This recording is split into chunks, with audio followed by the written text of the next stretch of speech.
Lito Official. Yun, pakisuportahan natin po mga kabisnes. Meron na pong sariling YouTube channel si Kuya Vera, si Kuya Lito at saka si Ate Vera. Thank you po. Ano lang po, unahin nyo, Vera and Lito, no? Vera ang nauna. Baka minsan kasi Lito, Lito and Vera. Una po si Ate Vera kasi mas malaki siya. So yun na mga kabisnes, salamat po ha, supportahan natin sila. Thank you so much. Thank you po. Hello po mga kabisnes, Vera and Lito official yan. Official na po sila mga kabisnes. Apo. Na sila Thank ay you po. isa na excuse me po, isa ng vlogger. Thank you po. Sa langaran ng larangan ng YouTube channel. Thank you po. Ate Kuya. Please subscribe, like, and share. Yun o. Salamat. Back na yung daw tayo aming mga ka-business. Kamusta po kayong lahat? Sana po nasa mabuti kayong kalagayan mga ka-business. Saan man panig kayong mundo naroroon. Yun, no? So yun mga ka-business namin minamahal. As you can see, nagre-ready na naman po ang inyong lingkod ng mga sangkap. So, mga ka-business, hulaan nyo po kung ano po lulutuin natin for today's video. So yun mga ka-business, samahan nyo rin po ako para sa pagre-ready ng mga sangkap natin. Yun, tapos ko na po yung sili, tanggalan ng tangkay. Nahugasan na po lahat yan mga ka-business. At syempre, yung sibuyas, tapos na rin po nating magayat. At yun, luya po. At syempre, tulad po ng lagi kong sinasabi, hindi po ako nagbabalat ng luya. Hinuhugasan ko lang po ng husto yan mga ka-business. Kung may tinatanggal man po akong ganon, yung mga pangit na part lang mga ka-business. So yun, no? Hindi naman po yun marumi, basta hugasan po natin ng mabuti. Syempre, hinugasan ko po ng maayos kasi unang-una, pati ako nakain. Syempre, pati sila, ate at kuya ka-business, mga ka-business. So yun, no? Samahan nyo po ako mga ka-business at syempre, hulaan nyo na rin po kung anong menu natin ngayon. Habang pong magre-ready ako ng mga sangkap, gusto ko lang din pong kunin ang pagkakataon na to mga ka-business para po sabihin sa inyong lahat na sana po mag-iingat tayong lahat kasi sobrang init po talaga ngayon. Ingat-ingat po tayo at sana po lagi po tayong may inumin lagi mga ka-business para hindi po tayo may palaban po tayo sa init mga ka-business namin na mahal. And you know, malapit na po nating matapos ang mga sangkap. Yung kamatis na lang po ang ating isusunod. So you know,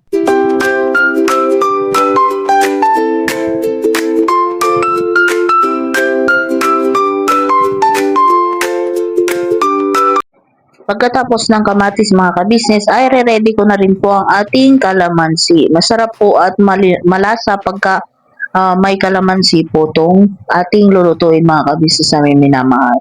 Siguro po sa mga mahilig din magluto ay alam na ang aking lulutuin ko. Nakikita na po yung mga ibang sangkap. Balikan po natin mamaya mga ka-business pag okay na to ang ating kalamansi. Kalamansi lang naman po ito mga ka-business na minamahal. Pero kung mas marami po ang kalamansi ay mas masarap po sa ating menu for today's video. So yun mga ka-business, babalik po ako pagkatapos na ng ating pag-ready ng mga sangkap.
So, yun po mga ka-business na minamahal, mag-i-start na po tayong magluto. So, yun, nilagay ko na po yung kamatis mga ka-business, yung luya, sibuyas at bawang. Kalakalahati lang po muna ang nilagay ko mga ka-business para po yung iba ipapaibabaw ko rin po mamaya. So, yun, pagkatapos ko pong ilagay yung mga ingredients ay ano po, nilagay ko na rin po ang ating isda. So mga kabisnes, kilala niyo po ba yung isdang yan mga kabisnes? Matinik po yan pero malasat malinam na mga kabisnes. So yan po. Tama po yung inyong nakikita. Tayo po ay magpapangat sa kamatis at sa kalamansi mga kabisnes namin minamahal. So yan po. Samahan niyo po ako sa pagluluto ng ating menu for today's video. So yan po, marami po yan mga kabisnes. So hahatiin ko lang po. At mayroon pa po tayong paglulutuan ng ibang putahe sa kalahati po niya. So yan mga kabisnes, naiano ko na po, nailagay ko na. So naglagay muna ako ng asin. At saka paminta mga kabisnes namin minamahal. Tsaka natin nilalagay yung mga natirang ingredients sa ibabaw. So, yun. Ganyan lang po mga kabisnes ang ating pagluluto ng pangat. At syempre, naghugas lang po ako ng kamay mga kabisnes at kumuha po ako ng pampalasa nating magic sarap. Kalahati lang po ang ating ilagay para hindi naman masobra. Naglagay po ako ng konting tubig. At syempre, ang ating kalamansi mga kabisnes. Ganyan lang po ako magpangat. Ayaw ko po ng masyadong masabaw mga kabisnes para po kagat yung pagkakamatis niya tsaka yung kalamansi. So, yan na po mga kabisnes ang ating niluluto. Ayan po, napakabango po niya. Pasensya na po kayo at nausukan po palang ating camera kaya po ganyan ang pagkakakuha ng video. Blurred na po siya. So, ayan po. Ayan na po ang ating pangat sa kamatis at sa kalamansi. Muna sandali mga ka-business So yun po, kami po ay dealer ng mga sewing machine. Iba-ibang klase mga sewing machine po, high speed, aging, piping, etc. Household, industrial. Meron po tayo niya mga ka-business. So doon sa mga inquiries po, paki-message nyo po yung Facebook page namin at paki-contact rin po kami sa aming cellphone number. Maraming salamat po mga ka-business. So yun, tuloy na panonood. Discover! At yun po mga kabisnes namin minamahal. At as you can see po, ganun pa rin yung ating isda. Ito po yung kalahati po doon sa isdang ating pinangat kanina mga kabisnes. I-ingredientsan ko lang po at atin naman pong ipiprito. Ilagyan ko lang po ng paminta, ginisa mix, at syempre crispy fry mga kabisnes namin minamahal. Minsan po ang nilalagay ko ay harina at konting cornstarch. Ay ngayon po ay bumili po ako ng crispy fry. Maiba naman po mga kabisnes. So ganyan lang po mga kabisnes ang aking nilagay.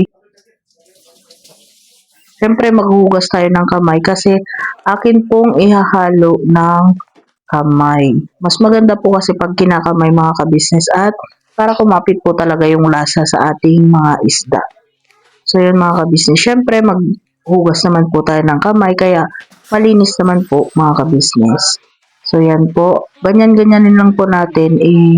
I-ano lang po natin lahat ng isda sa breeding mix. So ganyan lang po mga kabisnes. Atin na pong iluluto maya-maya. At ito po mga kabisnes, magpiprito na po tayo. Masarap po dito mga kabisnes, medyo crispy po. Para po pati yung tinik ay atin na pong ngayain. Pero pwede naman pong tinikan pa rin. Para sa akin po kasi pag mga ganitong isda ay sarap po ang medyo malutong. So, eto na po. Tapos na nating maluto ang ating mga isda.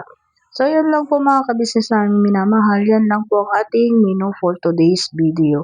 So, alam niyo po bang mga kabisnes na napakamura lang doon sa binilhan ni ate ng isdang to. Kalahati daw po, 25 pesos. So, bumili po siya ng 3 kilo. So, yan po mga kabisnes, yung isang tip sa mga murang ulam at syempre sa mga simpleng luto ng ulam mga kabisnes ay minamahal. At ito po pala yung pag-repack ko dun sa pinamigay po ni ate na food pack, dun sa pinag-donatan niya po. Ito po ay 75 pieces po mga kabisnes namin minamahal. Yung time po na yan kasi mga kabisnes, kaya hindi po ako kasamahan ng ate sa pagre-repack ay meron po siyang gampanin sa church. So, ako lang po ang nag-repack yan mga kabisnes. Pero syempre, kayang-kaya naman po ng inyong lingkod at saray naman po tayo tungkol sa pagre-repack na ganyan mga kabisnes. At syempre, yan po ang ating kasiyahan sa mga pagre-repack na ganyan. Kaya, no problem po kahit Ang inyong lingkod lang po ang gumawa. At syempre, masayang-masaya po ako tulad po ng aking pagre-repack dati sa mga paninda ko. At masayang-masaya po ako mga kabisnes kasi kahit di na po ako nagtitinda ay nakakapag-repack pa rin po ako tulad ng mga ganito. So yun mga kabisnes, baka napapansin nyo po maliit naman po yung pinaglutuan ko ng kanin. Ilang kaldero po kasi yung pinaglutuan ko ng kanin mga kabisnes. 4 po ata or 5 yung time na yan ang pinaglutuan ko. So, ganyan lang po ako mag-repack mga kabisnes. Kahit po nakasimangot ako, masayang-masaya po ang aking pakiramdam kasi nakakapag-repack po ulit ako ng tulad ng ganyan. Kung hindi nyo po matatanong mga kabisnes naming minamahal, ay ganyan po yung mga naging pagre-repack ko dati. Ang akin lang po ay mga yung kunwari spaghetti na may Shanghai, ganun po. Spaghetti with chicken, yung mga ganun mga kabisnes kasi paramihan po ay sa school ko po dinideliver. So yun mga kabisnes, yan po pala nabalot ko na rin yung ulam.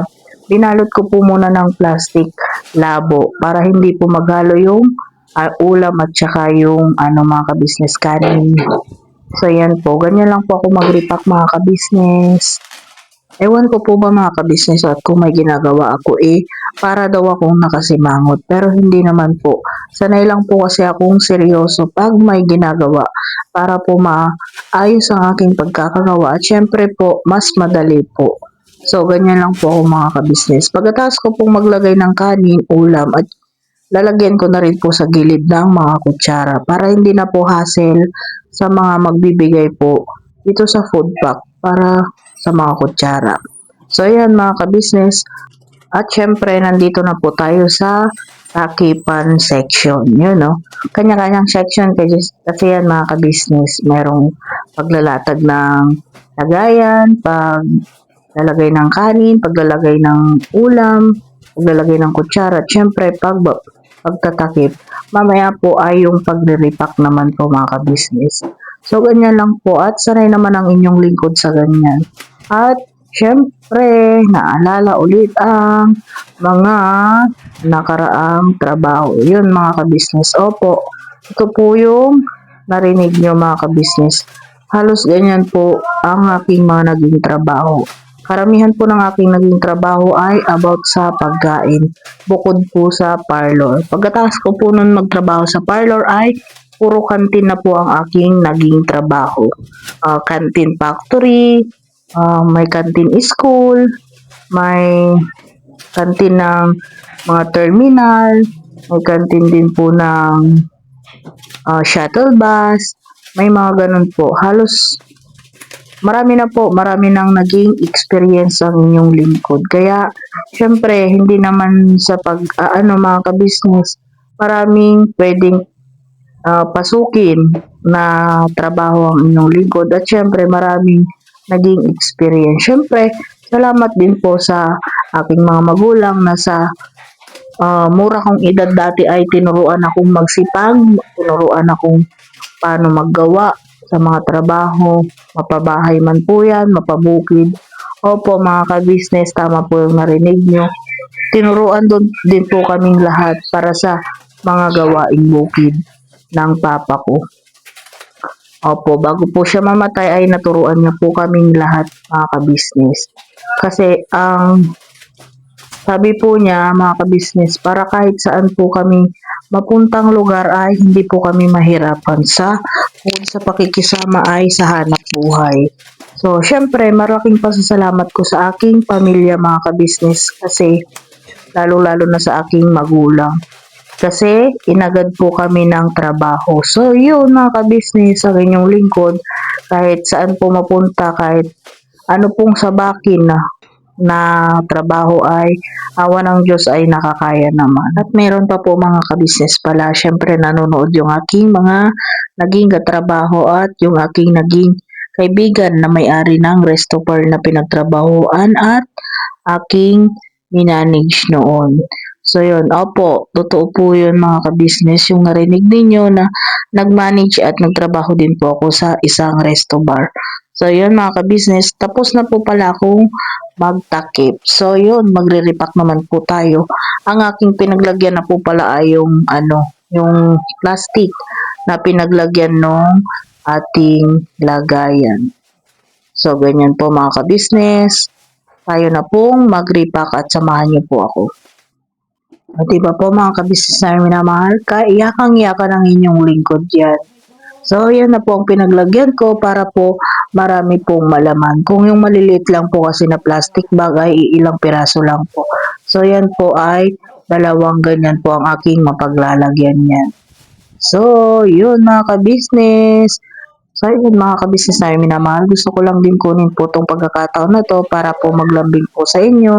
Gusto ko lang pong sabihin sa inyo na sana po patuloy po nating suportahan. Unang-una ang Ka-Business Official, Ka-Business Family, Papa Dins TV, at syempre, ang kay Mars, ang Mrs. KV Official, at syempre mga ka-business, huwag nyo rin po sanang kakalimutan ang aming mga kuyang kagwangs. At syempre po, ang inyong lingkod, Vera and Lito Official. Salamat po sa inyong suporta lagi mga ka-business na minamahal, at sana po patuloy at gabayan niyo po lagi ang aming mga YouTube channel lahat. Sana po mga ka-business namin minamahal, saan man panig kayong mundo naroon ay mag-iingat po kayo lagi at God bless you all po. So hanggang dito na lang po ulit ang ating mini vlogs for today mga ka-business. Salamat po sa inyong suporta. Dito na lang po ulit ang aking mini vlogs mga ka-business. Never say goodbye. Tomorrow is another day. Bira ba na?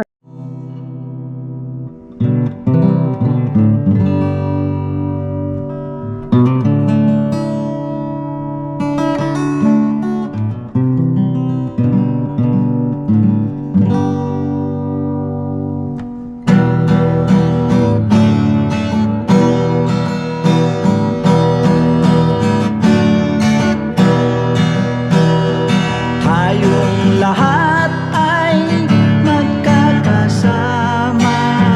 Tayong lahat ay laging masaya. Pagtulong nyo ay sigurado, pagkat mayroon kayo heart of gold. Mahal namin kayo, mahal namin kayo. Pinuno kang my heart of gold. Mahal namin kayo, mahal namin kayo.